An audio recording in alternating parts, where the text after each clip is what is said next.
what's your go-to beverage of choice these days in the beers?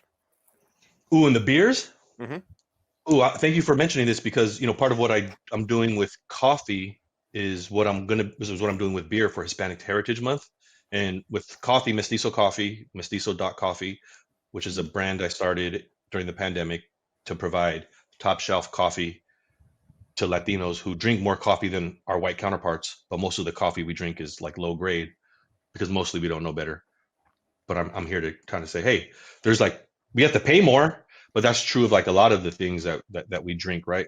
But one other thing I do here with the coffee is like collaborate with the artists, hip hop artists, and put like QR codes on the bag, and um, they Oh have yeah. album, there's music on it and stuff like that. So, but it's Hispanic Heritage Month with beer. I'm teaming up with Norwalk Brew House and my homeboy Ray Ricky Rivera to put out a beer with Olympic gold medalist Mexican American water polo scion Brenda Villa, who has a she's a four-time gold medalist Mexican American from City of Commerce, and we're going to be raising money to support her foundation, which is aimed at educating people of color around water safety and aquatics. So we're releasing a beer called Agua de Oro, and with Norwalk Brewhouse, and it's probably going to drop the last week of Hispanic Heritage Month. And Mhm. I don't even drink a lot of beer like that, but one thing about getting into craft goods and services is that you start seeing other people in the space are interested in like better beer, like better Mhm. food, better bread. You know what I'm saying? Like, oh shit, there's all these artisan goods.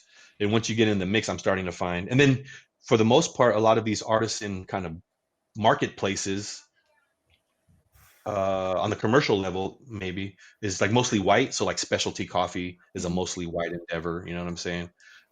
Craft beer is a mostly white endeavor, but we're trying to diversify these spaces by being producers of products and events and shit. That's amazing. Is it a golden ale? Ooh, it's a good question. Mhm. So you drink beer like that? I do. I love it. Yeah. So so you guys are down where like the beer is popping because you guys have that there's a brewery down near you guys that's woman run, right? Yeah, Yeah. Women yeah, Mujeres Brew House. Yeah, and that's that's in right. Logan, right? yeah. Yeah. Yeah, they're connected to the spot up here, which name escapes me, but those guys are dope. And I mentioned them because you asked what kind of beer it was, and we're working with SoCal Cerveceras. Mm. So the largest Latino homebrew organization in the country is SoCal Cerveceros, and they have a offshoot called SoCal Cerveceras, and two women brewmasters developed the recipe for this agua de oro that we're going to brew on Tuesday, and the recipe includes some lemon notes. Oh, oh, that So, sounds so Ooh. good. but That I sounds so forget what good. I forget the kind of beer it is. I want to say Mexican lager, but if Ray, Mhm. we're in the mix right now. I should Mhm. probably know, but I don't with the style of beer Oh exactly. my gosh. Yeah, I want to go to Chismosa on Tuesday. Like I'm invested in this. Yeah, we gotta What? we gotta try it Yeah, out live on stream. We gotta Hmm. we gotta do the taste test. yeah. Tuesday we'll be in San Pedro at the brewery, like starting the. I've never been a part of like a beer project before, so this is like I don't know what the fuck I'm talking about, but we're going to the brewery and it's going down, and it's going to take like 6 weeks from then for the beer to be finished. And then the last week of Hispanic Heritage Month, we'll have some kind of kickoff. And why Oh, does this Hispanic Heritage Month start in the middle of the month? I never understood that. right. Well, that's that's a lot of Latin American countries celebrate their Independence Day on Yeah, the 16th. yeah, So, yeah. It's a lot of uh, it's like the 18th, the 20th. Yeah, it's a lot of those. We're a lot of the middle of the month independence. Yeah. Hmm.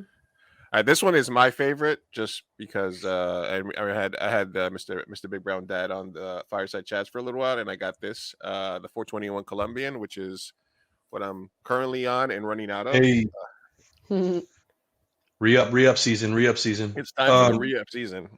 I need Wait, that Sophia. burrito code so I can get a couple bags to give up for Sophia. I need to try this. Wait, do you know Dr. Bronner soap? Sophia, Yes. I know of Dr. Brown's, but I don't.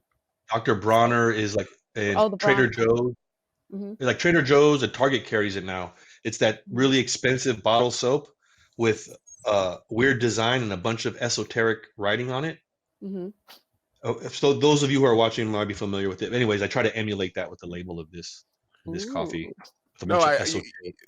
I mean, you put a lot of care in anything, the presentation, the not even just this, but like the other one, like the not the art, but then the rest of the coffee, like this bag, like all this, and then there's QR codes for music on there. Like this is like a real collaboration. And when we spoke the last time, you really put me up on what the shit coffee game is in terms of like, we take the shitty weed and we roll it into the paper that smells good. And then that we sort of ignore the shitty weed, and then you drink the Starbucks coffee and you put a bunch of, but the thing that I love the most, and not just because you're a sponsor of the show, but is that I can't drink a lot of shit coffee anymore because I am diabetic. So I just have to be able to put stevia, a little a little cinnamon and some cream.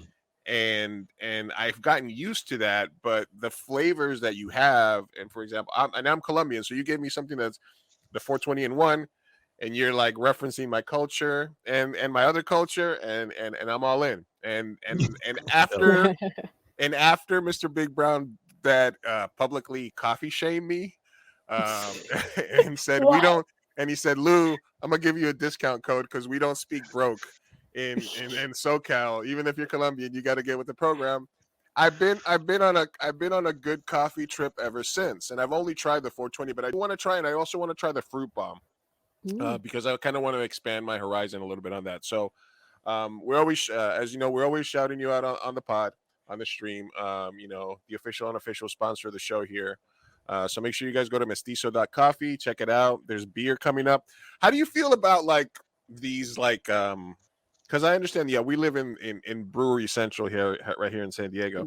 But how do you feel about like these horchata beers or these agua Jamaica beers? Sophia, I know you probably see them more out and about. How do you just pass on those, or do you smash?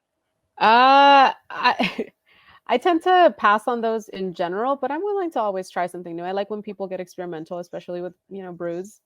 I try them a lot of like Beer Fest or like at little outside. You're like, this is the agua Jamaica beer and blah blah blah blah blah, and you're like, I don't know, stay in your lane. Like I want something that's gonna give me and I'm not a big beer person. I like the pale ale, like the 394 or Rolling Rock or something simple. I don't like IPAs at all.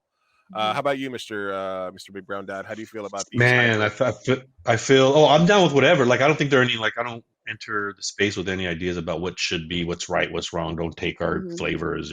Well, I mean, don't get me wrong. There are clear examples, especially in craft beer, of white-owned companies, majority white-operated companies, using Latino names and Latino imagery to try to sell beer to Latino consumers, and the shit just looks phony from Jump Street. So there's a lot of that fuckery going on. I think that's clown shit. But I also think that I don't think there's any proprietorship over flavors in food, so that I don't have any problem with people doing what they will with whatever flavors are available to them. That said, I don't know if you guys are this serious. Like, there are people there's a coffee app, for example, where when you taste, you take notes while you're preparing your coffee. Okay, so I used a 20-to-1 ratio. My water temperature was 198. I grounded my coffee to this measure of coarseness, and these are my brew time was 3.5 minutes, and these were the flavor notes that I discerned from this brew today. From tomorrow, in Menudo beer. Shout out my guy Los Libertinos. Shout out Carlos Avalar right there. He's building. My man's doing big shit in San Antonio, Texas, building for the city and for the state. Shout out Carlos Avalar. But yeah, beer, take notes. So yeah, so I'm so ignorant about beer. Like, I feel like on Tuesday